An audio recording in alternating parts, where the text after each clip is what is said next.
the one thing that is common in every person who makes a speech when they're winning an award, right, is like hang in there, hang in there. But I feel, I don't know, the hanging in there is tougher than people say it is. Yeah, it is quite heartbreaking to hang in there with absolutely no sign of anything getting better. What's making you hang in there? That's what I don't know, yeah, Varun, honestly. I haven't been feeling that much positivity and that much hope. And my biggest fear is that I'm going to fail very publicly. Sometimes people perceive you in a certain way, and sometimes they need to forget that perception for you to build a new one. And it's a risk. I think people started suddenly chasing algorithms and numbers, thinking that, okay, if we follow a set pattern and set rules, results are bound to follow the diagram that we've created. But if it was so true, why aren't you seeing success? But there's an update to this situation, because in the recent past, I fell in like, which doesn't happen, because I had given up on this particular area of my life, and I fell in like, and it has happened more than once in the recent past.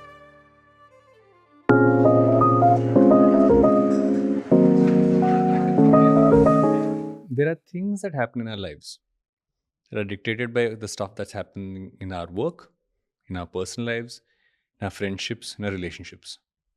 You could be an actor, you could be a professional, you could be a single woman trying to find a right kind of relationship, you could be a single man trying to figure out how you even build a relationship. To understand all these things, you need to talk to people who are not just open about talking about different aspects of their life, professionally and personally, also people who will give you almost a mirror for you to understand your life better. Shreya Dhanwanthary is one of those people. And I've had her on the show before. It's been a while since I got her back on the show, like I'm doing right now. And you learn a lot about all these aspects in this conversation. Before you go there, make sure you click on subscribe and ring the bell icon. Go straight to my chat with Shreya. So the last time we spoke about a lot of things. We also had a bunch of things from this very conversation from the last time that went extremely viral, and I'll get to those because I think those are interesting points to pick up. This is true, I must, before we actually start, I must say that a lot of people have actually come up to me and talked to me about this podcast, about what we, like the conversation that we had the last time. Yeah. A lot of people came up to me. About your answer paper that got lost. So many things. They're like, shit, yeah, I mean, you said such amazing things. It actually made me think. It made me like sit down and gather my thoughts. And it made me really like reevaluate a lot of things that I have. I'm like, really? I feel like we were just like shooting the shit, I didn't think that we were doing anything spectacular, but people have actually come up to me and talked to me about this podcast. You should know this. I thought you should know this before we started. You're going to keep this in. You're going to keep this in. Speaking of what is in people's thoughts, what's been in your thoughts? We did this podcast, 2 years ago, the last one. Almost like one and a half years ago, actually. No. 2023 is when the last time we recorded. Now it's 2025. Okay, I'm shocked. Really? It's about 1.5 odd years since we did this together. Oh my God. So if I have to ask you that in the last 2 years, what's been going on?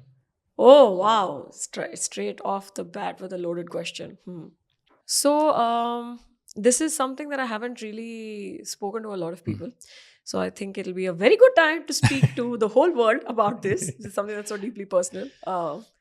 But lately I have actually been feeling like time is becoming a little expensive to pay as a price. Okay. Here. I mean, apart from the fact that Bombay is a very expensive city, apart from actual literal money, time is getting a little more expensive to pay. And I feel like, especially because I don't know if it's a me thing. You please tell me if you also feel the same thing. But, or also I don't know if it's like on account of staying in Bombay, where pretty much your identity is tied to what you do. Yeah. Right? Yeah. So I'll be perfectly fine traveling, which is why I travel a lot. But I'll be perfectly fine traveling, having these amazing epiphanies and thoughts and stuff. And the minute I touch down in Bombay, it's like doom and gloom, right? Because everybody's always asking, what are you doing? Even though, I mean, I'm sure they're also like riding the same rough wave. Yeah. And we all collectively have been riding that wave. And I tell this to people, like last year was an armpit of a year. Chanka year. Chanka year. Chanka year. For non-Telugu, it's chanka year. Chanka means armpit. Yeah. See, I said it in English first. But it is like, I mean, there are so many things. It's not just you, Varun, but I know so many people who want to be doing things, who have great ideas, who want to keep moving. And there are so many people in my life who, okay, their goals don't match mine, like in the sense of getting married or having kids or getting a house or just like these adult steps that you have. I mean, I don't particularly feel like a functioning adult, but not that their goals match mine, but I feel like the people around my life, because most of my friends are not from the industry, they're moving forward, you know, even though they're not what I want to accomplish. I just feel like I'm sinking. I'm sinking, and then I'm barely like enough swimming to put my head above water, and then I'm sinking again. I feel like there's only vertical movement, and it feels like a lot of stagnation. And it's not a very nice feeling to have. Like, I feel like life has been happening, and I haven't been participating. Like, I haven't been living it. And I don't see, it's not like I have an answer. It's not like I know what to do. It's just that I have been feeling like I've been standing still for too long, and maybe I should do something. What exactly I should do, I don't know. But yeah, right off the bat with a super vulnerable question. Thank you for that, Varun. So let's break that down, right? I feel what you just said is super important. Thank you for sharing that. I'm going to get hell for this. But if you think about it, I feel we went through this one weird phase over the last 5 years, right? Till 2020, we were all going through our lives a certain way. Correct. Then we got 2 years of reset, where we all said, no, we rethink life. You know, everybody went through that one point of at least some point of thought of what am I doing with my life? Where am I going to go? But then once we got back to some form of normalcy, we didn't just go back to how things were. We got back to it with a vengeance. How much more can I, like, look at the terms we use, right? We use revenge travel, which means you're traveling. I couldn't travel. I'll travel a lot. People we overproductive now because we lost 2 years of productivity. So let's add AI to everything, make it hyper focused, do that. Every single aspect of our lives become that. And also what's happening, like everything around us also seems to be happening in chaos.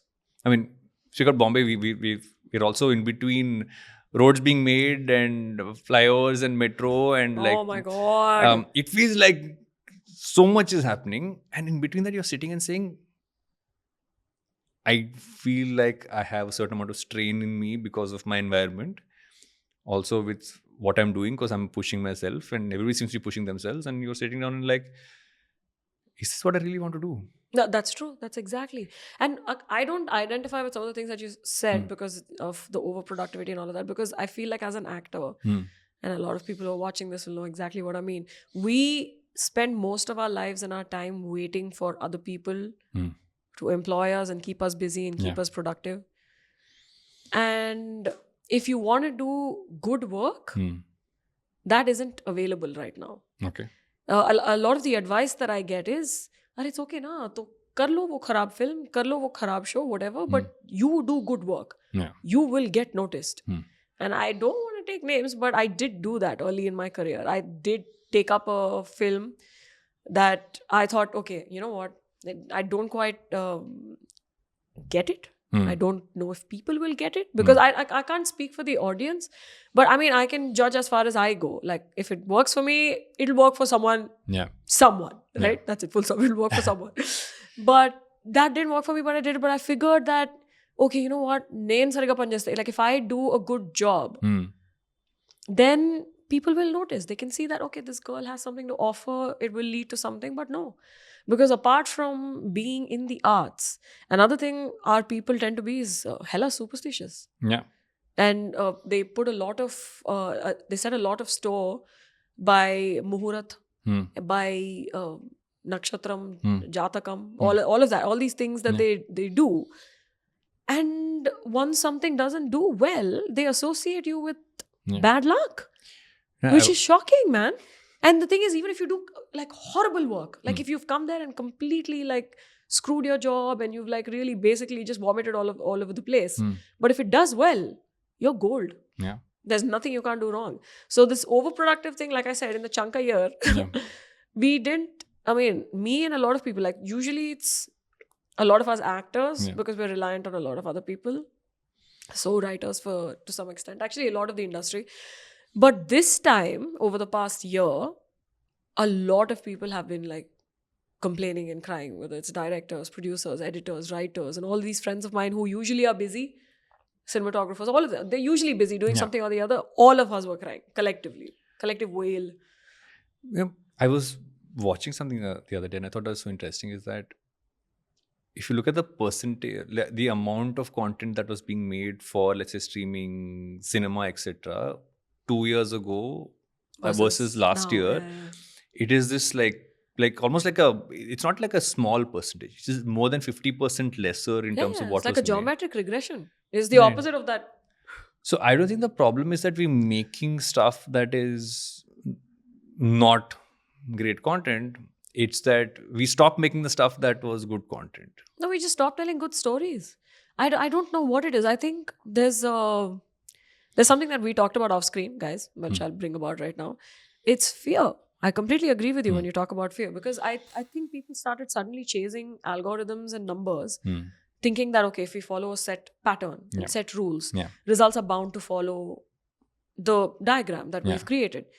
But if it was so true, why aren't you seeing success? And if you've already not seen success, why aren't you learning? Why aren't you changing the diagram? Why aren't you changing the algorithm? No. We'll throw more money. We'll throw more stars. Yeah. Come on. Use your head. And the thing is, if you tell a decent story, people will come. Yeah. I don't know. It's a lot of fear, and I don't think we're headed in the right direction, because you're right. There has been a drastic slump in the kind of stories that we're telling, in the kind of movies and shows that we're making.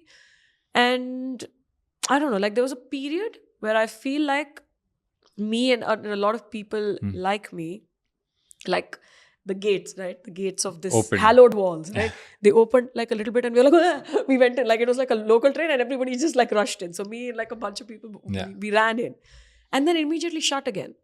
So even now, if you see, it's almost the same kind of faces. Yeah. So I don't know. I don't see how new people are going to get a chance. Yeah. And even the same kind of faces are also struggling to get like that Also, foot in the door. a lot of the new people per se who kind of come in also seem to come from not so new Privilege? families. Yeah. Privilege. Listen, Are we going there? I think we should go there. because see, we talked about the N-word. N-word means very different in India. Sorry, guys. Nepotism. But see, we talked about it enough where people have now, I don't know if it's PR. It's become a joke. Na? Exactly what I was about to say. I don't know if it's PR, but it's done so cleverly that the minute you talk about nepotism, everybody's like, "Arey, but they have their own struggles and they have okay, theek hai. You talk about your struggles. Now, why are you justifying their struggles? Like, if people have become so scared, again, fear. Because you think that if you, first of all, there are like 4 jobs for people. And you talk about, and all those 4 jobs are, connected to like big families and big platforms who want to work with those big families. Yeah. So you think that if you say something, the bache kuche jobs mein wo bhi chale jayenge. So I don't understand. I feel like I don't care where you come from. It's like that famous Ratatouille line, right? It's not that anyone can become a great chef, but a great chef can come from anywhere, right? Yeah. I think that is the quote. We'll check it up later. Yeah. But, close enough. Yeah. So I don't care that they come from like privilege. I don't care that they have families, because all these things are, again, India is a very dynastic society. Yeah. We tend to want our offspring to follow our own footsteps just because it was... And in all fields. All fields. That's what I mean. So I get that. That's not the problem. I think what I have noticed, again, in my limited experience, I may be horribly wrong, but what I have noticed is that a lot of these people don't seem to like films. I don't think they like it. Don't watch enough also. Forget about watching. I don't think they like it. I don't think they educate themselves in their own family's films, for example. I don't even think they've seen the contribution of their own families to this illustrious industry. I don't think they like it. I don't think they want, because some of them really do, and they make an effort to constantly like improve. But because it's just there, it's available. Yeah. So why not? It feels like how we would have seen a summer job or a summer camp. But hey, jayenge, whatever, we'll have fun. Yeah. So I get that. I feel like a lot of the people don't care, and it hurts, because there's so many of us who worship cinema and stories, and I don't get the feeling that a lot of these people care. It's also the business around it, right? So I'm this person who looks at it from two lenses. One is from an artistic lens, and other is a business lens. And I'm often think about this because a lot of them, by virtue of where the family they come from, have a lot of following already. Correct. Curiosity and all of that. Then the core thing of someone saying 1 second, they already are famous, they have following, the paps follow them, or other, however. So, matlab marketing is sorted. Is the assumption is that social media following equates to people will want to watch them. But before that, and I think one of the core things which often gets missed, and I think there are a few good examples in recent times. I mean, I remember seeing Black Warrant. I'm like, I don't think most people knew that Zaan came from the Kapoor family. Yeah. But good as actor, blue-blooded as they come. Yeah. Good actor, like theatre actor, can make out his... Z. But if you see a lot of the others, it doesn't feel like they've spent time on, like you said, forget liking films. Do they like acting? I don't see, that's the thing. I don't think they do. And and plus it's exactly what we were talking about earlier. It's the diagram, right? If you think that it translates, you can clearly see, again, not taking names, but recent examples. They haven't translated with the massive following. They haven't come to the theater and booked a ticket. They haven't done any of that. So why won't you change the diagram? Why won't you change the algorithm to reflect the latest results? Why won't you do that? Because how do you guarantee that something will work? And the problem is that you can't guarantee. But that's the whole point. You can't guarantee that. The underlying rule is that you cannot. Like, there's this show on Netflix that's the movies that we love. Have you seen that? Yeah. Every single movie went through hell to get made. I've seen that series. Yeah. Every single movie. And every time they had a hurdle and a massive stumbling block where, okay, the studio is like, this cast is not nice. This person has barely done anything. Or we can't do the budget. Or this person is like... there was an issue created at every step of the way, and you still had these brave filmmakers, storytellers, and writers who fought. Yeah. Right now, I think, again, this is another... Again, I'm going to be saying without taking names a lot, but a very well-respected senior actor was talking about the fact that we don't have brave filmmakers, people who will fight for because their right to make certain decisions. I feel we lost a generation of brave filmmakers. So I agree with you. Because some of them just stopped making films. Yeah. Some of them really, they quit. Yeah, they proper quit. Yeah. Like, for me, Vikram Motwani is now making only series. Like, he doesn't want to make a film, is what I feel as someone who's loved every one of his movies. Yeah. Right? If I think of where has Dibakar Banerjee gone? That generation. But they're also struggling with films not getting released. So many of them, right? And yeah. Because for me, the generation would pick up from there. And I the other day I was watching this YouTube channel I love watching. Do you follow Jammy Pants? Occasionally. So he does this video saying, where have the filmmakers gone, and who can actually get people to a theater? So there was a generation, right? You would want to watch an Anurag Kashyap movie, go watch maybe Phantom as a production company. You'd go to watch Dibakar Banerjee. There were a bunch of these, and suddenly all of them aren't around to make as much anymore, or are not making anymore. Oh, so they've also faced like stiff resistance, and they're like, and I think exactly, and they're like, left. Why? Yeah, why? It's like I think Anurag said this recently, right? He said that he's spoken about it very publicly. I'm going to leave. This city doesn't make sense for me anymore. Yeah. And so you're left with a few, and then you are left with, okay, now how do I guarantee success? And so, which means I'll find a template that has worked before and let me rehash it again. Which is also where Hollywood seems to be, except for they're still also making the other kind. But they are. There's a good indie space. I mean, case in point, the recent wins. Yeah. There is a good because they have an A24, right? They have a Neon. Yeah, they have an A24. They have a Blumhouse. Yeah. But it's because I think a lot of these people, like again, I take this example quite frequently, but to make The Godfather, okay, Francis Ford Coppola literally fought at every single stage. They wanted him to take Jack Nicholson and Robert Redford. They're like, Al Pacino, this kid hasn't done anything. He's done some random play and like a supporting part in some other film. And then Coppola was like, if you're not allowing me to take this guy, who I think is Michael Corleone, I'm not making the film. Yeah. What we do here is like, chalo na yaar, at least we're making a film. We'll cast whoever these people are telling us to cast. And then the next film, we'll stick to our guns. We'll have some power. Because they're like, okay, we're not getting opportunities. We might as well get our foot in the door and then use the clout and power that we collect. And then we'll cast. And that never happens, yeah. Because I spoke about it recently. Bending has funny ways of breaking your spine. So if you bend once, Yeah. you're never going to find the spine to stand up straighter later, ever. And these guys are not fighting for you because, again, you've already compromised by taking someone else's suggestion because of their connection, because of the social media following, because of whatever. But it's not the person who would serve your story. And because of that, you're already selling yourself short. So you're already not the filmmaker that is going to gain clout or any sort of respectability. So how do you think you're going to gain that with your like further films and stories that you want to say? And if you think of it, if you go to the fact that, see, one of the things I feel also which diluted the whole nepotism conversation is that, Please. as in, I don't think it's an Indian thing. I think it's a human thing that you want your children to follow. It's a family business. So I come from a family of doctors. From the time I was a child, I was called Chinna doctor, which in Telugu is like a small doctor. Yeah. Right? I have gone and watched surgeries as a tiny child with a cap and a mask, pulled a stool, stood and watched. Till one day my dad heard one thud behind him, which means I had fainted because there was some blood. Blood, yeah. Never went back in. So when I was 16 years old, my dad asked me this question. He says, do you want to be a doctor?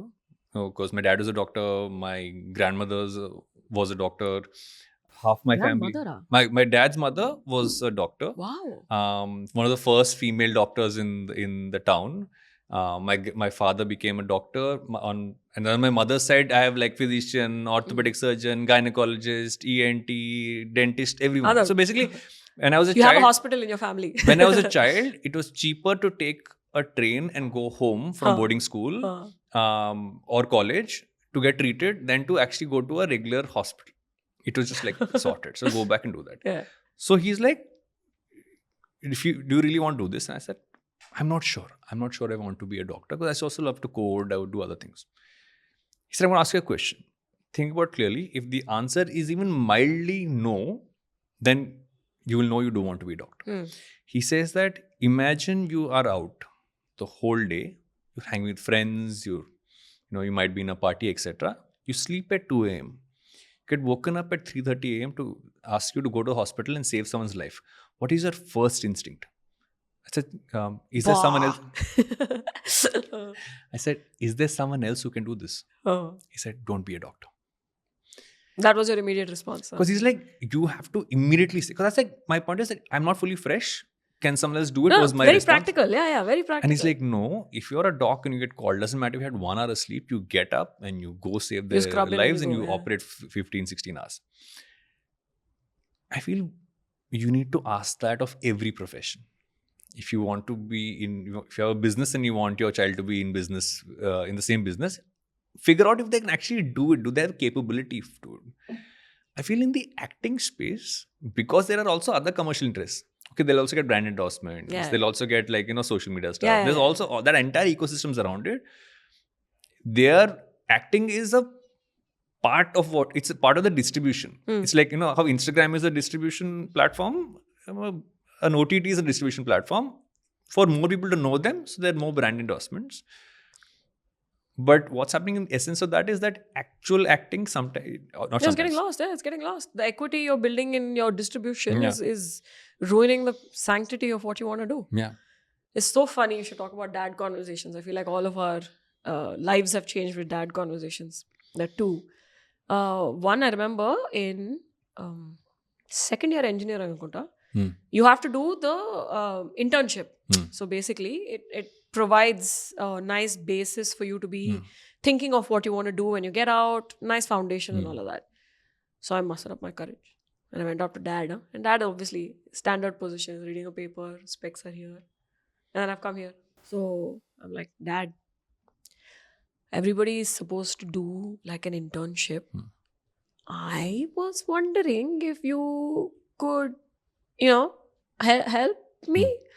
And because dad is, again, he's excellent at what he does. And he's the guy who helped set up like Emirates, Qatar Airways, Gulf Air, Etihad.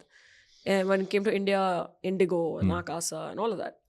So I'm like, he's going to give me he's high up there. He's going to get me in. This is going to be a piece of cake because everybody else was applying for internships. And I'm like, please, I'm going to ask my dad and I'm going to walk right in. It's going to be easy.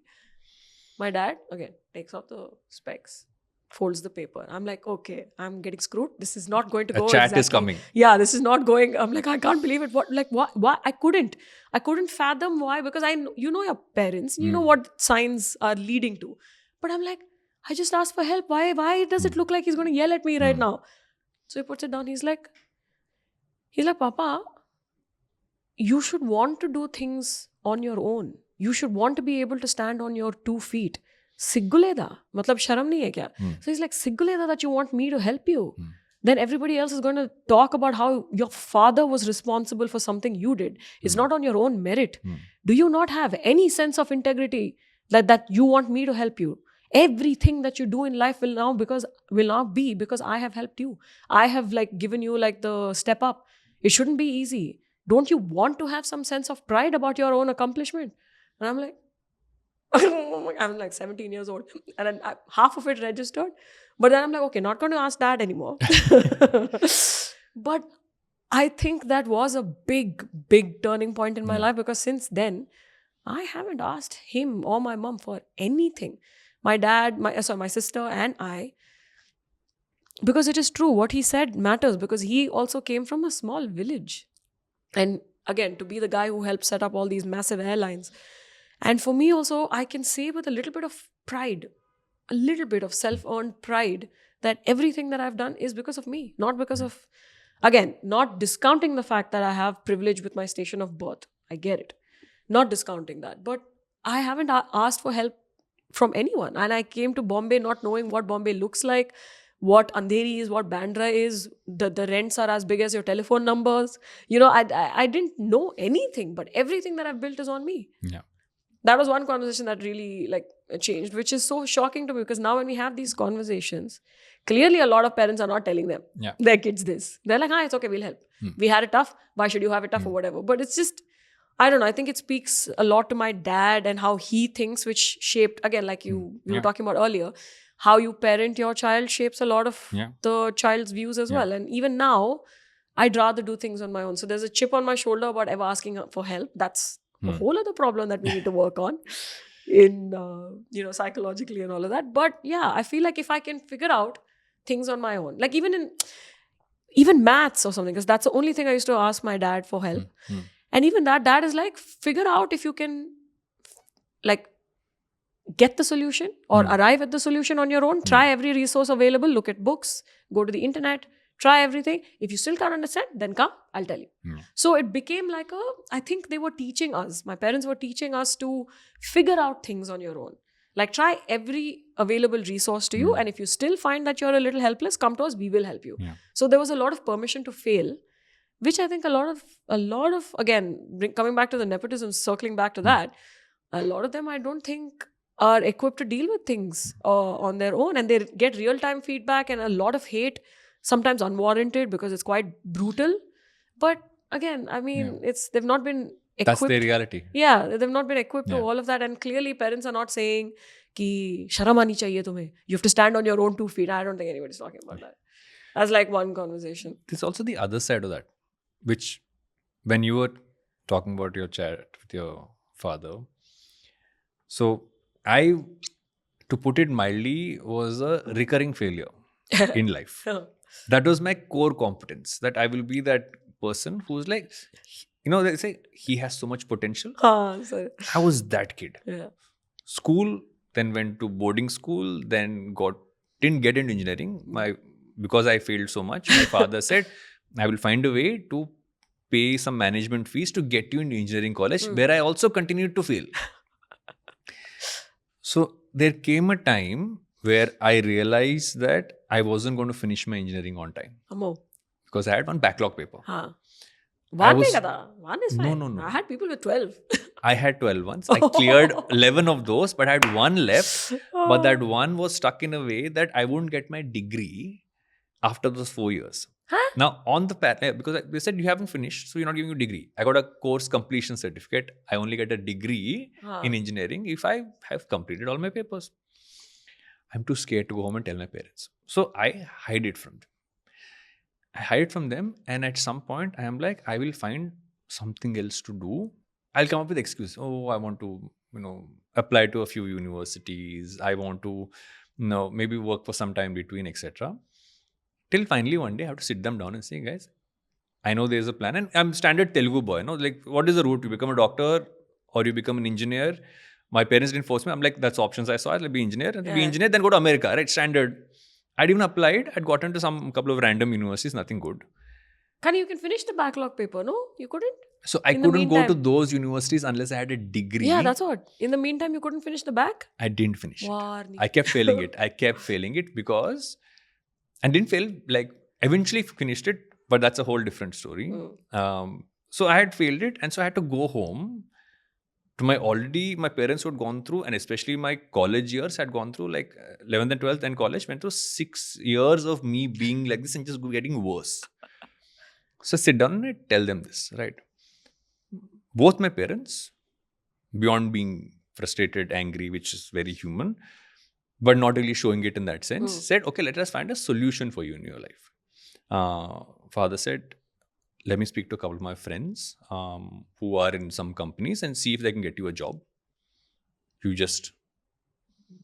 don't do anything because you're not being able to do it. I will find you a job. Or you come back here, you stay and manage the hospital, and you help your mother with her. My mom had a boutique. She managed those. Do that. At least these things we can give you, do that. At which point I stood up for the first time. I can't remember if I'd done that before. I stood up and I said, no, I will go. I will find myself a job. I don't need you to do this for me. I don't know where that came from. Till that date, I had never said it. And I went back to Bangalore where I was studying. Got a job in a call center. And worked there. Worked the night shift of like 2 a.m. to 9 a.m. dealing with America. I was AOL cancellations department. So people from America would call to cancel their internet account, and I would be the person, hello, I'm Duggi from AOL. How can I help you? But for me, that moment, which I haven't recollected in a long time, came to me when you were talking, was them saying, you can't solve your life. Let us solve this for you. And me like, no, finally, I want to take ownership and responsibility for my own life and say, don't do it. And I think back on that many times. Think back on the fact that what that could have been. But that's pretty cool, no? Where did that come from? Because for me, it was the opposite. I said, you help me. And my dad was like, And I'm like, okay, don't help me. Thinking back now, as a parent, I feel it was my ego. Fair. Because I was like, no. Because I felt I think maybe one of the first times that I couldn't get away. So I was always like, I'm generally very nice, and I've gotten through life by being nice in many ways. And so, if it was simple, there's a joke much my friends have is that, there was a time when my mom said, if you pass, I'll buy you something.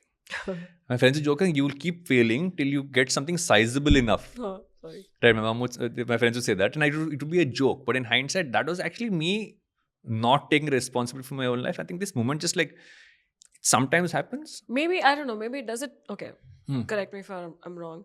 Maybe you finally got sick of your own. Finally. That could be it. Yeah, finally. You're just like sick of your own. That happens to me. Major changes in my life. I'm like, enough. Aren't you tired? Aren't you tired of being this? Aren't you tired of being responsible for your own misery? And then I'm finally sick of my own shit and I do something. None of us are trained to be adults. Oh, still struggling. Yeah. Then after that, there's another struggle comes, which is you're not trained to grow older. You're also not trained to become parents. There's a whole... That is a you problem. That is this side of the...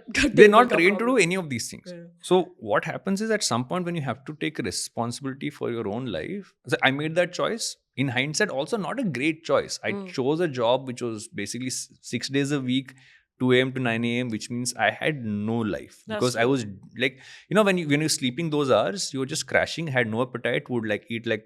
sounds like you were punishing yourself, man. Really... You were punishing yourself. Then somewhere in between, one day, my mother sends me this courier, because those days there was no like this.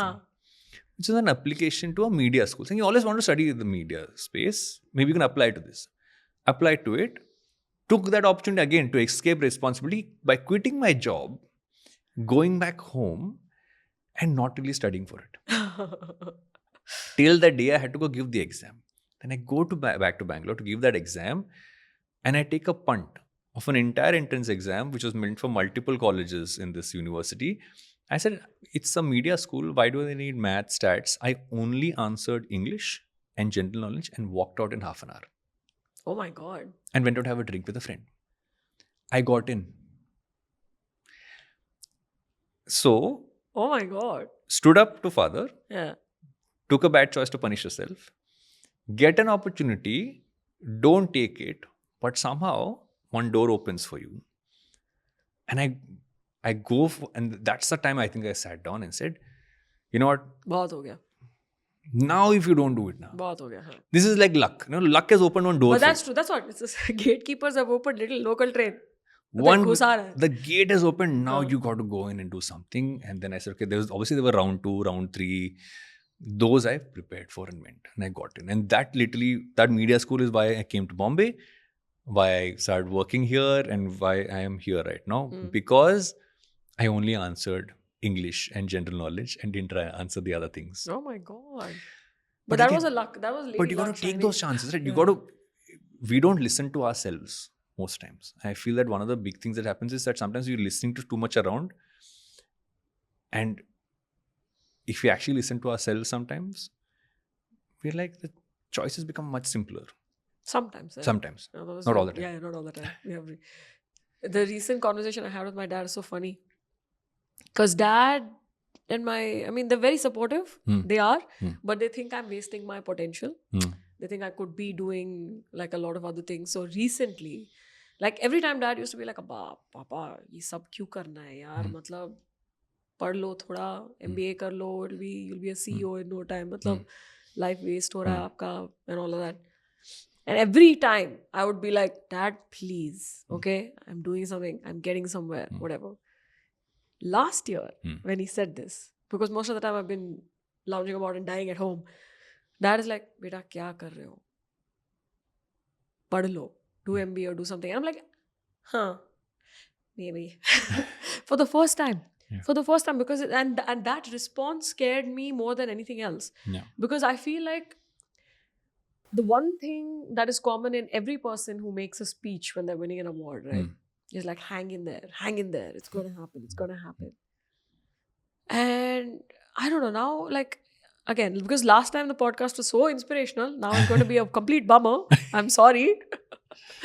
But I feel, I don't know, the hanging in there is tougher than people say it is. Yeah, it is quite heartbreaking to hang in there with absolutely no sign of anything getting better, with people thinking that, because a lot of, and I've been voicing this in certain ways to certain people, ki I don't know how long I can hang in there. What's making you hang in there? That's what I don't know, Varun. Honestly, I don't know if I can. Again, I don't know if I should be telling this to so many people watching this, but all the wonderful people, again, that I've connected with in my time here, again, directors, producers, writers, and we're like, shit, yeah, Shreya, don't say that. If you say that, what are the rest of us to do? You don't say, you're so good. And I know they mean it out of like kindness, and I'm really grateful for it, but yeah, you sparing your kindness in terms of words is not gonna help me pay the rent here. Yeah.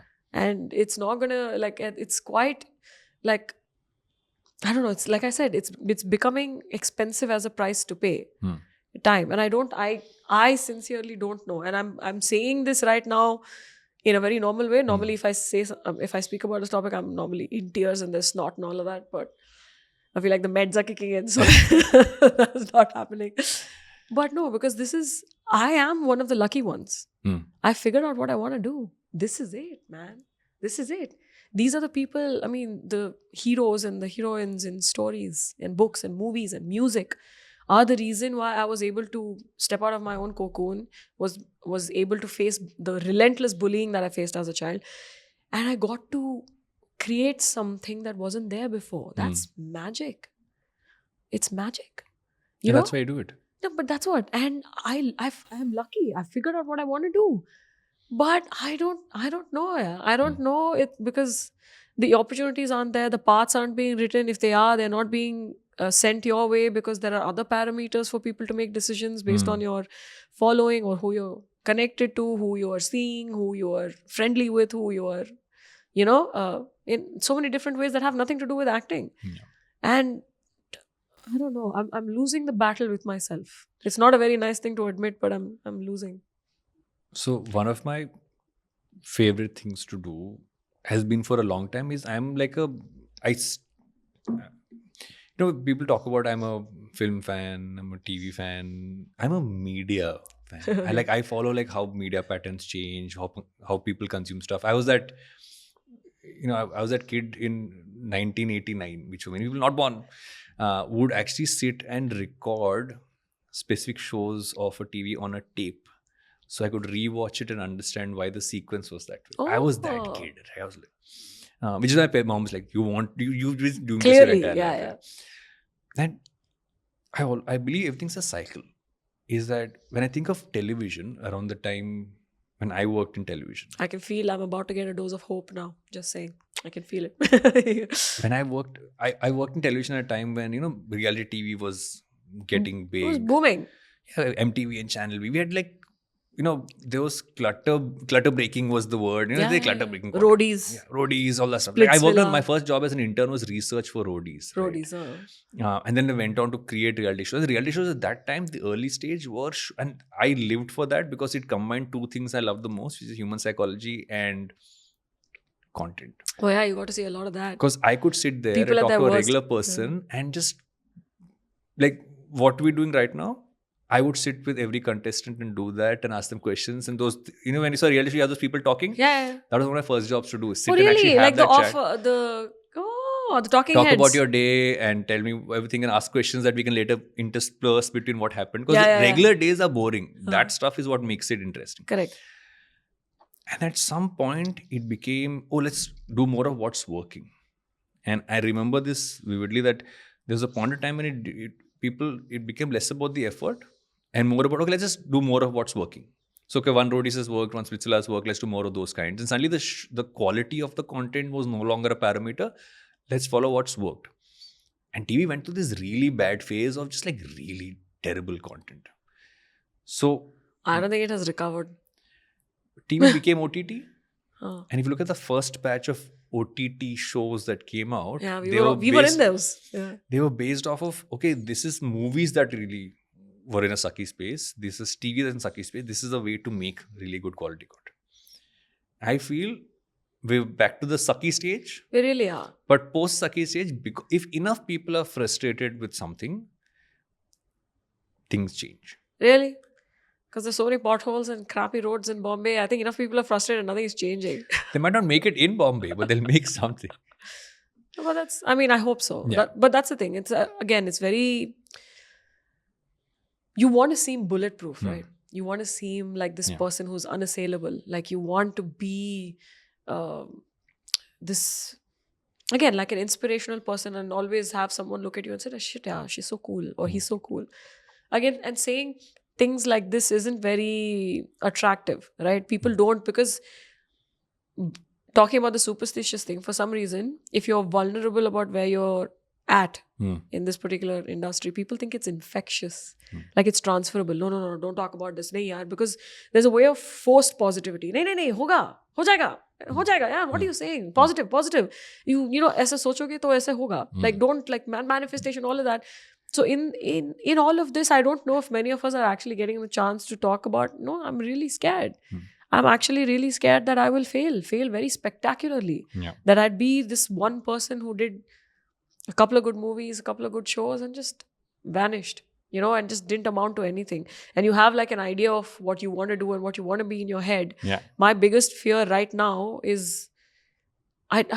again, I don't know if it's cynicism. I don't know if it's pessimism. I don't know if it's realism, or like you said, I'm reacting to the environment that is constantly around you. Yeah.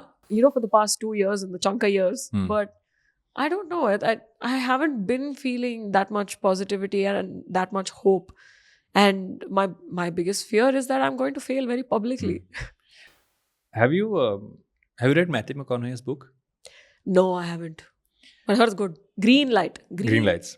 So there's this part where he talks about where he had a shift happen, which I think is one of the most fascinating. So it's a fascinating book because it's not something you'd expect from someone like him, but it is deeply thoughtful. It has a lot of really weird things also in it.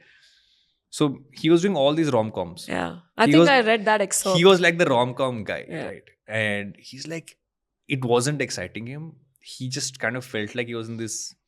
That is like people just make, and people only gave him those roles, not giving him anything else. And no, you can't do it. And he one day just got up and said, I'm not going to say yes to any of those. And he just went off to Texas and he just stayed there. And he writes about how, I'm not saying you should do this. He writes about how I wouldn't know where to go. 2 years or 1.5 odd years, whenever, where at some point he said the phone stopped ringing. Yeah. And at some point he talks to the agent and there's one film that finally comes. And that's what led to him doing, all the movies he did post that, including the Oscar win, including everything else. And True Detective. there's True Detective, and he's like, it took, sometimes people perceive you in a certain way, and sometimes they need to forget that perception for you to build a new one. And it's a risk, and it doesn't pay off for everyone, but that's what he did. No, but I completely agree with this, Varun, because for me, that has never been a part that I've had doubts with. Like I said, I told you, a lot of people give me advice, ki yaar, kar lo. Because, you can do good work, you'll be noticed. I don't think that's good advice. Now I've come to, maybe it's good for some, it's not good advice for me. Because, again, I have come here, khud ke balboote pe, whatever. I've come here and it's pure love. I think it's magic. And I read a lot more than a normal amount. I watch things a lot more than a normal amount. So when I read something, I immediately know if I want to be a part of it. So that has never been a problem. I always know exactly what I want to say yes to, what I don't want to say yes to. The problem that I'm facing right now, and I think a lot of people are, is that the material that is being made is not great. That is so if you have like a sea of like garbage, what do you do? It's not about because involuntarily I feel like I'm in that Texan break phase. Yeah. Because there's not enough exciting work. And if there is, you getting chosen in a field of like superstition and other choices that have nothing to do with acting, like I've said before, is the one that's taking precedence. How do you fight against all of this? Yeah. So I don't know, it's again, I'm sorry, you're trying your level best to give me hope, and I'm like bleaking. No. The situation. I don't think it's about. I actually understand it because I also see, as someone who really loves this industry, I kind of see where things are. Is it only a Bombay thing though? I think there's a lot of amazing regional work, don't you think?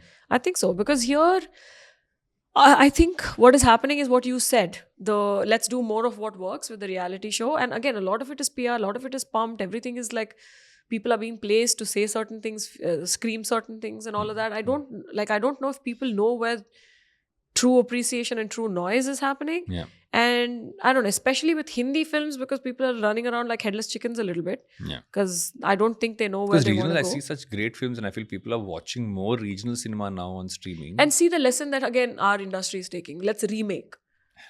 That's again foolish, right? Because they're thinking, okay, you know what, this Tamil film worked, this Telugu film worked or whatever. Let's take that, or let's take that actor, make it a pan-Indian film or whatever, and then they're surprised when it doesn't work. Pan-India film. Yeah, exactly, right? And you can't take the same template. It's a completely different diaspora that you're aiming for. I don't know. I feel like if you start making your own rules as opposed to following them, I think we'd be in good stead. But I don't think anyone is doing that. Again, this is not a bottom-up approach. I think this is a top-down. And if the kings and queens are not making the right decision, you're going to get trash on the bottom. You know, when you're in a space like this, what ends up also really... I wouldn't even use the word helping. I think what's really important is the people around you, not just professionally, but personally as well. Oh, there's a joke that I make. So, I wish I were at the top, because then I could cry and say, you know what, it's lonely at the top. But no, I'm like, everybody says that, when your professional life is going very well, that's when you should take a look at your personal life, because that usually sucks when that's doing well. I didn't think it was possible to have both the spheres sucking equally. Like, it's possible to have like a personal life that's non-existent and a professional life that's kind of like non-existent. But yeah, most of my tragedies are like jokes and comedy, so it's fun. But you do have a good set of friends. Oh, I do. Yes, who are also not from the industry. Yeah, some of them are not from the industry, some of them are from the industry, but all of them are like I've been very lucky, yeah, because there are very few people that you can be absolutely yourself and vulnerable with. Yeah. And funnily enough, just this year, I've made new friends. This year, and it's just been like 3 months. And I was having this conversation with like another new friend of mine. And he's like, yeah, how do you do it? Because as you grow older, because that gentleman was a little older, he was in like late 30s and 40s. He's like, how do you do that? How do you make friends? And this is my philosophy. You shouldn't give free will to people. But I'm serious. The minute you offer freedom and like free will to people, then they will decide to stay at home. Yeah. They will decide to chill out and follow their like comfort zones and patterns and things like that. You should basically say, listen, you don't have a choice. You're coming out with me, or I'm coming to yours and kidnapping you and taking. And I swear, I have made so many cool new We friends. all need friends like that. Yeah, but it's true. Because if you don't have someone making that choice for you, you're going to sit in the house and not do anything. So this year is because I have blackmailed my way into a lot of people's lives. And that's the secret to having new friends, guys. You heard it here first. So one of the things I've been doing a lot in recent, it started as a pet peeve, and then it grew into something larger. Is I'm like, I want to understand what role friendships play in people's lives. Okay. Beyond what we always heard. Because there's so much stuff out there about relationships. There's so much about that aspect. But only recent times are people talking about friendships, because I feel we're suddenly at a point in the world where people only spoke about, okay, this is what you do as an individual with your family, and then you'll have a relationship, and that is your life. Now, the enough people saying, no, my friends around me are a core part of my life, and they are not just, I wouldn't even call it support. You know, they're like mirrors around me all the time, right? They're mirroring things which I kind of soak in, and there's that whole study saying the five closest people around you define who you become in your life. Yeah. And the more I've dig into it, everything from your health to your mindset to what you do in life is dictated by those people around you. Versus relationships which actually seem to be losing that battle.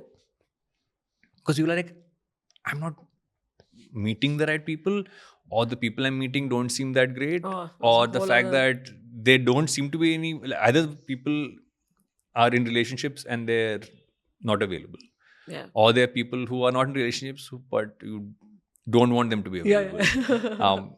And somewhere the only comfort factor that is friends. And it's quite like just the amount of research that's coming out right now about the fact that friendship is now so core, more than relationships, as people become adults and go ahead. Which is why I asked you about friends. No, because it's true. I think the relationship thing is because there's so much choice now that people think that, okay, big deal. Yeah, if this doesn't work out, I'm going to move on to the next one, especially. And I think this is more skewed towards the males. Because I think women are still looking for companionship, always has been like a gender lens, barring a few of us, obviously. But there's spoiled for choice, because there's so many people just available on your phone, on your device, just waiting to be swiped, and you can connect, and you get that small hits of dopamine, right? Every time you get like a like or a message or something. And if it doesn't work out, you move on to the next one. But with friendships, I don't think that happens, because I think you realize how hard it was to cultivate it. I don't know why that lens doesn't apply to relationships, because that's also very hard. But because there's so much choice, and you think there isn't that much choice, so you actually hold on to your friends. If you have a fight, if you have a disagreement, some sort of anything like a discussion, you actually make it work. You put the effort, you do call them up, you do see how they're doing, and you check in. For some reason, it doesn't happen with relationships. And with friendships, it's become a lot more, because for me, at least for a lot of women in my position, a lot of us are finding it a little harder to find people in a romantic sense. And I have, again, with the studies and topics and discussion that you see world over, this is apparently a worldwide phenomenon. It's happening everywhere, right? So for us, then we've obviously focused our attention and our energies towards our friendships, because we're getting emotional support, you're getting mirrors, you're getting psychological advice, and it's like, listen, behan, just calm down. If you have a tendency to do some stupid crap, just don't do it, right? You have everything that you're looking for that normally would be fulfilled by a relationship. But because we haven't been finding people, and then people have stopped settling. Not that it doesn't happen. I'm sure people still do that, where, like you said, people in a relationship either completely disappear, or if they're not, then you don't really, because they have to do a lot of work on themselves.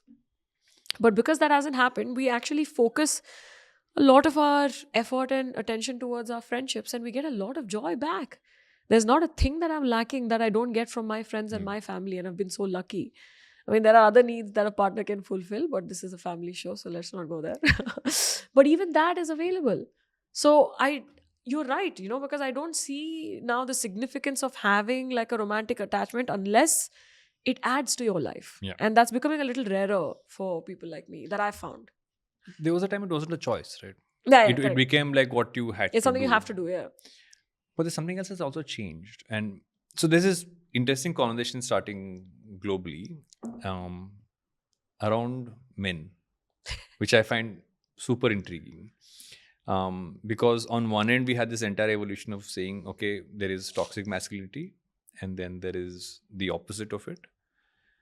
The new conversation is about the middle. Yeah. Saying, if you look at the actual problem a lot of men have, is there are a few things, right? Most men don't understand their role in the world today.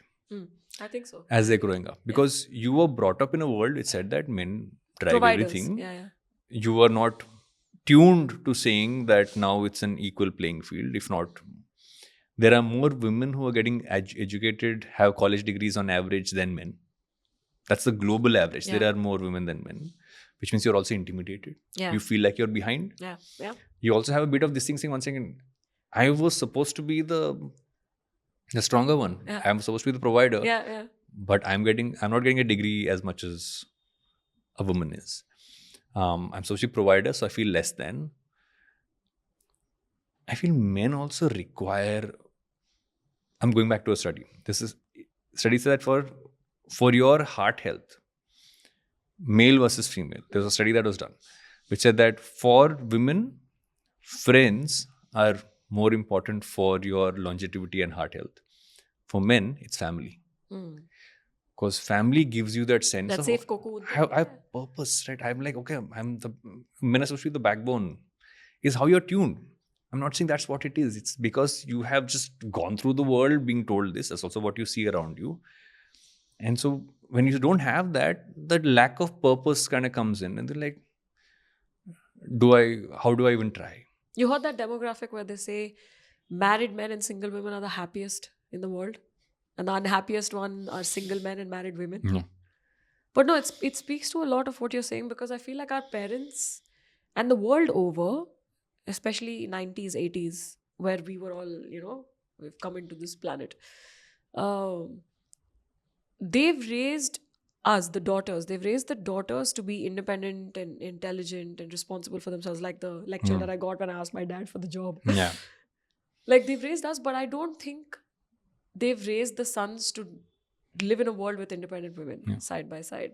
Because I cannot tell you, and I will repeat this for the public because this I've told him personally, I cannot tell you how many intelligent, wonderful, talented, smart, sexy, I will say that again, sexy women are single that I know of. And it's because a lot of men again seem to be intimidated, and because the women are not settling and they're calling out more things, I don't think the men or the guys like to be told that everything they're doing needs a reevaluation or a relook. And I don't know which party is like willing to do the work for it. And the thing is, I don't think I'm particularly bummed by it. But there's an update to this situation, because in the recent past, I fell in like, which doesn't happen, because I had given up on this particular area of my life, and I fell in like, and it has happened more than once in the recent past. And Fell in like. Isn't that nice? New one. I've Isn't that not nice? heard this word. Fell in love, but no, fell in like. Because I didn't even fall in like with people. It was difficult for me to connect to people, romantically, with a lot of guys. And I fell in like recently, and more than once. So I feel like, oh shit, my factory is like open again. It's not shut completely, which gives me a lot of hope, because for a long time, I think, I don't know which aspect it has to do again with the environment or with me having to make a name for myself, or maybe I myself needed that time for myself. But the fact that I could actually start looking at romantic prospects again was a very heartwarming knowledge situation that happened for me. So it's not like the guys aren't there. It's just that, especially in, again, I hate to say this, but especially in a geographical condition of how society is set up in India, it's a little tougher. It's a little tougher to get or seemingly form a connection with a guy who's basically been treated like a prince his entire life and been never asked to change. And the friendships that he has, the guy friendships that he has, also, it's not like they're, because again, that's very different. Female friendships and male friendships are completely different, because my friendships are completely enriching and they're not afraid to call me out on things, which I don't think guys do for their male friends, because they're also talking to us only.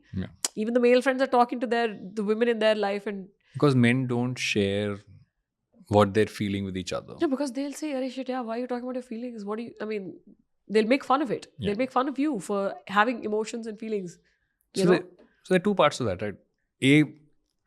I initially never understood it. I was brought up by both my parents in a way to not. I'm trying to find the right word. I brought up by both my parents to say that how you treat people is really important. I feel a lot of men aren't taught how to treat people, especially from the other gender. You're told how to feel about yourself. Yeah. Think you're a man, be a man, all that stuff, right? Our mutual friend Nikhil Taneja talks a lot about this. Yeah. But you're not taught how to treat someone. So for me, it's simple things, right? And some of those things I learned from my parents. Some of those things I have thankfully learned from my wife. Simple things. Elevator opens. Are you the first person to walk in, or do you let other people walk in? I always let other people walk in. Even when exiting, I hold it so other people walk in. I used to be the first person to walk in. Then one day I was like, Pooja's like, let them go. It's a nicer thing to do. It's more graceful. So small things, or someone comes, open the door for them. Or when you're talking to someone, just don't make it about yourself. But if you don't, I'm using the word train because we all need to be trained these things. And then you lose the opportunity where you can actually learn it. How did we all learn this? We all learned this through human interaction. We all build social skills by being in social scenarios together. But the only social interactions, if you're going to have them online, you're never going to learn the skill. Which means you have more fear, more insecurity, more these things. Because what are the spaces where you actually meet another person, and forget another person, like how are you meeting a person from the other gender in a human scenario, not an online scenario? So there are enough people I know who struggle with having a basic conversation.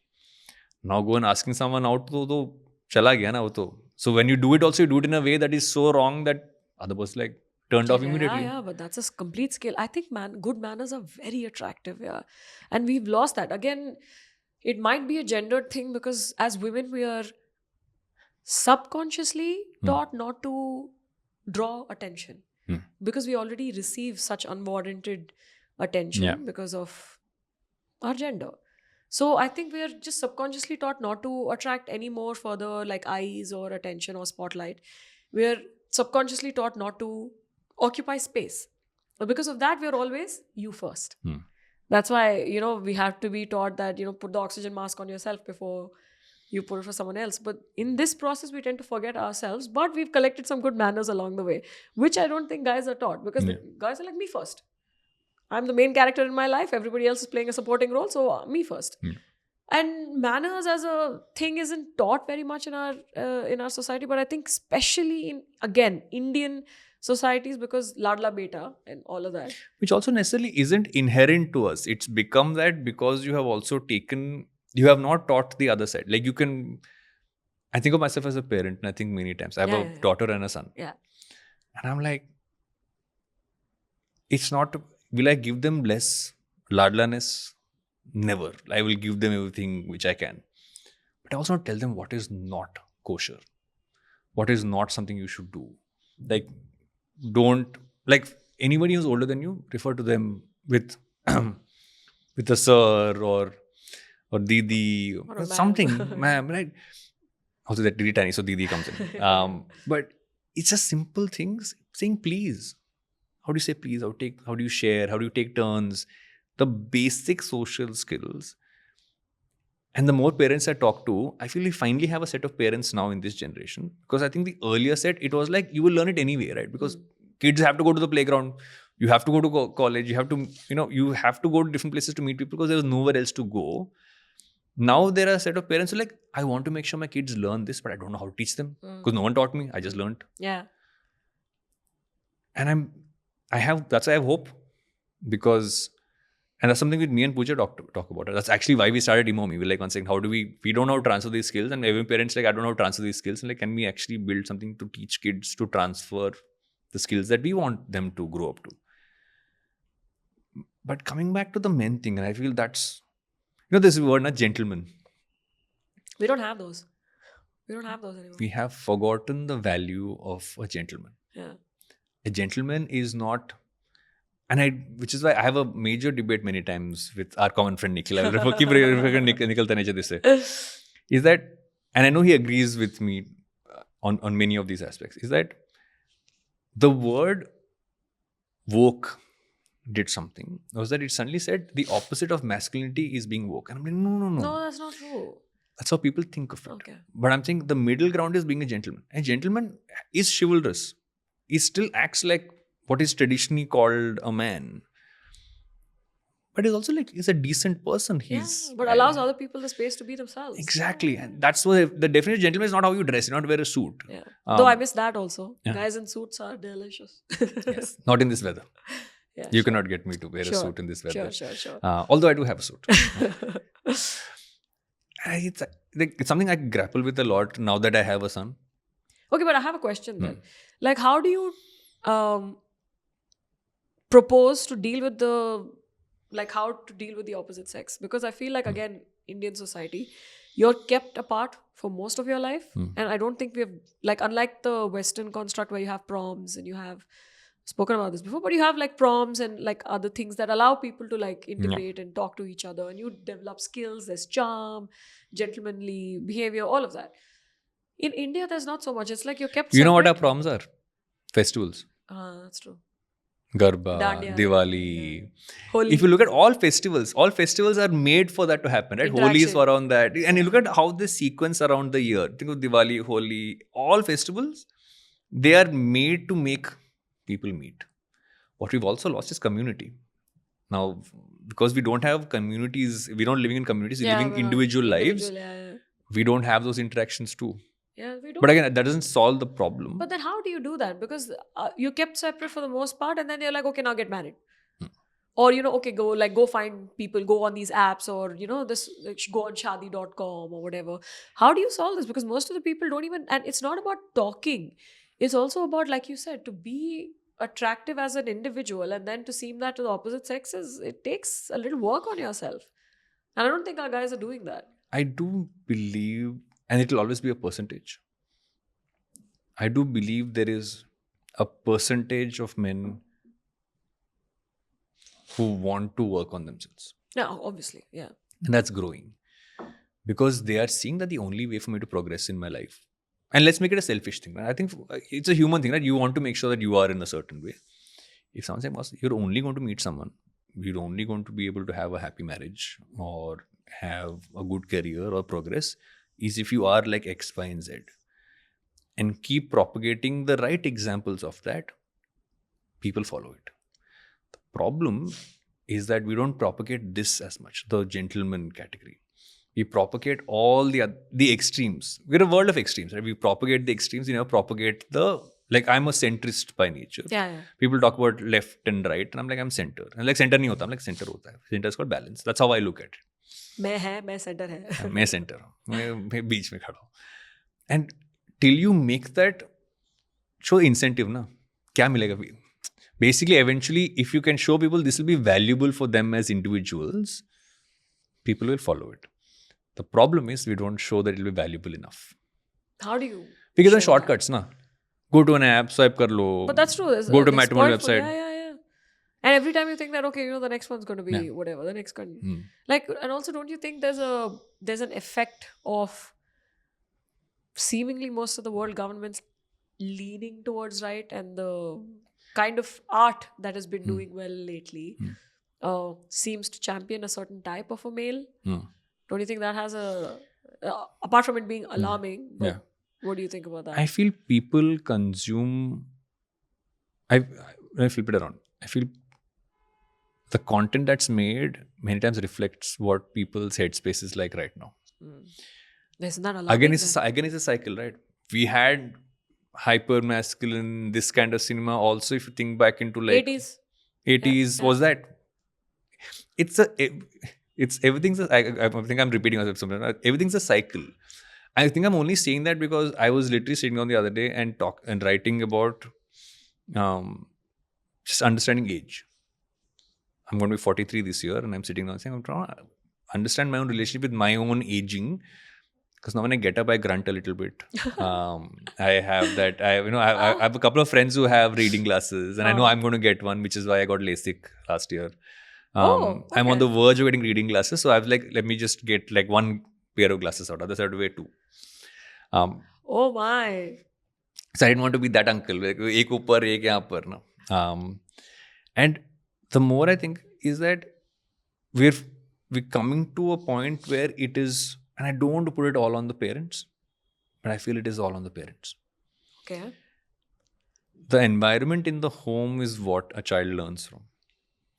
As they go into the world out there, they learn many different things, but they come back home for a certain period of time. True. So by the time they fully got independent to themselves, and I know I'm not solving for people now, I'm solving for people much later. They go out into the world with a certain perspective. I feel what's also happened is that as much as the world around us has many things that we can't control, the only thing we can control is what we can control, which is what's in our home and what's in our circle and who's around us. And that's the only way to make change. And change is slow. No, clearly, because you brought up an interesting thing. Again, I want to know your opinion on this when it comes to age. Like, for example, all of our great actors from the 80s and 90s are still playing like male leads to increasingly younger women, right? And the women, for example, like say if it's an Aishwarya Rai and a Ranbir Kapoor, that becomes like a big talking point when they did that film and it's like an older woman or whatever, even though it's not that much of an age gap. But the reverse is not discussed as much. So I'm saying when you're talking about change being very slow, isn't this something like, don't you think if art imitates life and vice versa, don't you think some change will happen if art also started reflecting a little bit of that? Because we're not driving change, we're reflecting it. But I don't know, 50-year-old men, 55-year-old men with 23, 25. Daku Maharaj Chusa. I'm going to talk in Telugu. Oh, Telugu films ka sakal Telugu. For people who won't get Telugu, you're going to hear a few sentences, we'll figure a way to subtitles. Yes. I don't know if Balaya fans are going to get up. But Balaya is still playing like the same roles he played. Like what? He's like what? 70? Easily? Yeah, I think so.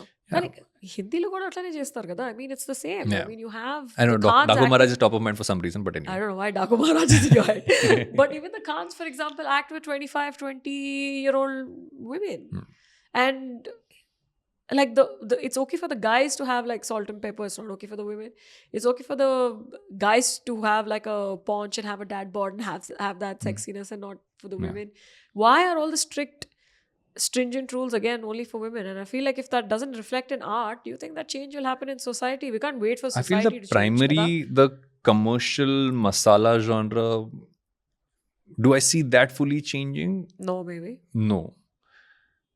But the rest of it drives a lot of people's viewing habits, because that reaches I don't think anymore. Maximum number of people. I don't think anymore. Oh no.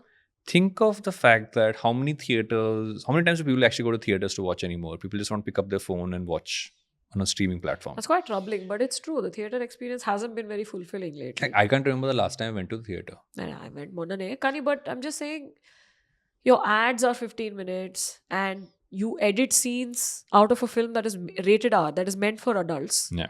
What is the point? And then you have like a disclaimer. You have a disclaimer that's taking up like 20 to 30% of the screen. I don't know. Like if you because do people all are finding things, it more convenient to watch that way. Because the big screen experience is not nice. That also gives you the option of having more varieties of content. I don't feel the problematicness of age gaps, of the male stereotype and the female. Change, basically. I feel we'll have variations of it. I feel we've had good versions, but I see at least some actors slowly starting to, at least even if they are playing that hyper masculine role, the heroine opposite them isn't necessarily a really young If she person. has something to do, first of all, asalu Adi, that's another That's a whole different. Adi Telugu film problem. Yeah, That's a specific Telugu movie Telugu problem. film problem.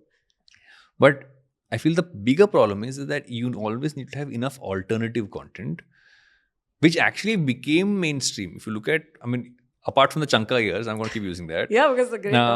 There was enough alternative content that was well written, great content that people were consuming. And the fact that stopped There's no means one of two or three things. Is that either business has been hit so badly, also we lost a lot of streaming platforms. Now we had so many, now we only that's have like, true. They've all now we have like what? Now we have 3?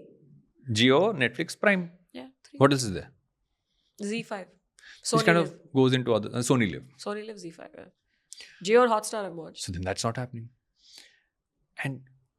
But I do believe, see, I'm not a glass half full kind of person, but in this case I am. Oh, I just made a joke the other day. Somebody was talking about like a glass half full or glass half empty.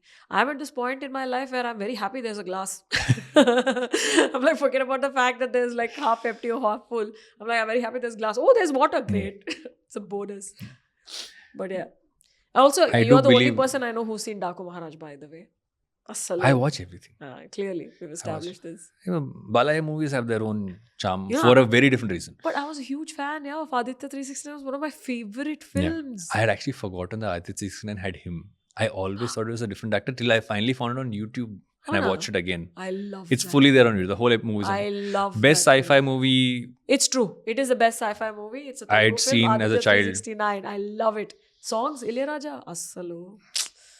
Yeah. That's a whole different. Yeah. One Telugu retrospective conversation. But that's what I'm saying. Like, okay, in your opinion, because Telugu households, we've grown up with watching Jagdek Veer, Atlok Sundari, even something like Hello Brother, Criminal, Aditya 369, Kshanak, and all these like Missamma, Gundama Katha, all these amazing films that really focused on stories and really considered like a separate class. Yeah. What happened? Business. And it hasn't changed, by the way. The problem is this, right? The solution for the business is to do the most non-businessy thing ever, which is script. Okay. But you try to, because you cannot, I remember meeting one filmmaker, right? And he was telling me like the problem is the PPTization of creating content. Market demographic, algorithm figure you have to find the highest probability for success, so you will find a way to build some form of like a deck about it, but content doesn't get made by decks. Next thing will be AI will decide what you make, which is going to be a whole different ballgame, right? That is going to happen. Yeah, and it's going to wipe out a lot of people's jobs, but okay, that's but I do believe that there is a lot more good content to be made. It requires actors like Shreya. But I feel for that to happen, we need go from fear to being brave about a few things. And I think there will be some who will do that. The problem is, nobody can tell you how long that will take. Yeah. We don't know how long the Texan break is going to be. Because my mom, she has this deep wish of me doing like Telugu cinema. She's like, you keep doing all of this Scam and Family Man and Chop and Adbhut and all of these things, and my friends don't watch this. It's like it's too fancy. Telugu pictures change kada edo. So basically, I have to do one to keep the izzat of my mom in front of her friends. Kani, I don't know how to tell her. I'm like, I don't know if there is space for someone like me over there. I mean, not that there aren't amazing people, because there's Sai Pallavi, who's again transitioned very well. Not that they prefer a lot of Telugu girls in Telugu films. I don't understand that. That is generally my reading has been that Telugu cinema largely likes female leads who are fair Fair, ante. There's no. That is the That's it. criteria. Full stop. There is nothing else beyond that. Although Again, there's some great actresses who come out of Telugu cinema who are not following that stereotype, but again, not the norm, the anomaly. recently I don't Not think recently, so. not recently. Because before, yes, so many. There was Ramya Krishna, Vijay Shanti, Soundarya, so many people. Yeah. So many. I remember. There are people behind the camera like, who are all these names? What are these movies? No, but I mean, I don't know, because see, like Tamanna, I think actually happened to learn the language, learn the languages that she is making films in, and I think she's kind of awesome actually. But say someone like Shobita or someone like me, who again want to be doing hardcore like Telugu films, we shouldn't have to like struggle and fight so much to be doing a film in our own blood, because we're from there. But for some reason, I mean, come on, she's done that spectacular Made in Heaven. Should be easy for her. I've done decent work, hopefully, and it should be easy for us. But they don't seem to have space for people like us. I don't know what it is, because again, they're very open to accepting Sai Pallavi or Anupama or some of the new girls who are also amazing. I don't know what the aversion to having Telugu girls. Like, remember Kalar Swati? How amazing she is. You remember Asha Chama? Because I don't think that's a criteria. Amy. I don't believe that the female lead being traditionally Telugu speaking person is more a criteria that's looked because at. again, that also I don't understand. But also the roles aren't necessarily as. That's what I mean. Is it that because that they don't require that could be much? my outside reading. No, but again, these names that I've mentioned have done some phenomenal work where they've had to carry a lot of the lion's share of the work. I don't understand. Endo, I have to figure that out. Guys, చూడు నా mummy ఇజ్జత్ కాపాడడానికి please నాకు కొంచెం Telugu film ఇస్తే బాగుంటుంది. At least she can keep her nose up in front of her friends. So to translate. But actually, I'm not going to translate. I'm actually going to ask you a question. If you had to pick I feel that what also happens is sometimes you get put into a box of saying this is the kind of roles that you will do. Oh yeah, for some reason. What are the kind of roles you want to do? I want to be able to do everything. The whole point of being an actor is that you don't have to choose one particular line or profession. Like if you're a doctor, you're a doctor. I'm sorry. If you're an engineer, you are an engineer. But the whole point of being an actor is that you can sink your teeth into so many different delicious parts and different stories and different worlds. But again, like I said, there are a lot of patterns that our creative people also tend to follow, apart from being superstitious or whatever. Because I have seen so much success playing the serious dramatic actor role. I'm only being offered that, which I box. Yeah. Apart from the journalist or whatever, but it's always a serious, dramatic, important role. Again, it's a very difficult box to break into. I am very grateful that people consider me to be a serious, dramatic actor. I'm really grateful. But I want to be able to do like a whole plethora of work. You know, there should be a panoply of like different kind of roles that you should be able to play. Which, text and break. Until I get those, text and break. If someone's been watching this entire conversation, what do you want them to take from this? From the conversation? One piece. Whole. That maybe all of us are struggling no matter how we look from the outside, and that we're all finding different ways to save ourselves. And in the end, if you can find out a way that works for you, try and find 12 seconds of unprecedented courage, which I've said the last time also. But if you can do that for yourself, I feel like you'd be on the right path. And take a text and break when you need to.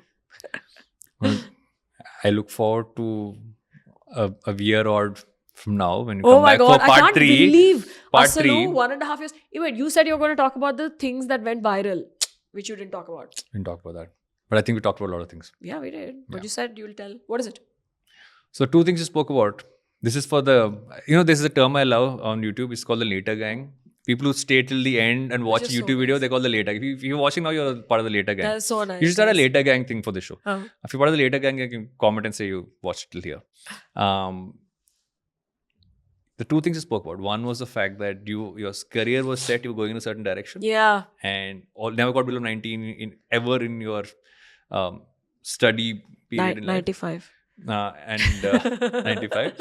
And then you get 70 in your 12th grade? In my 12th grade, yes. 77 and 79. Because they lost your papers. That. Yeah, I'll never forget that. But how they give you 70? We discussed as well. How they give 70 even though they lost your papers was always 77, 70. So that's clearly somebody else's papers. No, I got someone else's luck. Yeah. But I mean, that brought me here, so that's Yeah. maybe that's good luck. The second thing you spoke about was why you quit your modeling career Oh my God, yeah. and that 5 rupee dairy milk. Yeah. Which, by the way, a lot of people comment and saying, how can you say you don't have 5 rupees? But I'm like, you would be surprised. Yeah, but that was a particularly bleak time. That was a particularly bleak time. And plus, I was also, because I had used my money for the cab and then I didn't have it. It's just, I didn't have it on me at that point. I'm sure I had 100 rupees in my house. Yeah. But Yeah. Yeah. But thank you so much for coming back. Oh my God. And thank you for as always, being so open in. I feel why I enjoy conversations with you is that you say things which we should say more. Oh God. I feel like I was unnecessarily a little too open as usual. And a little bit too vulnerable as usual, which is a direct reflection of the man sitting opposite me and how good he is at his job. God damn. Thank you for coming. Take a pause. Thank you.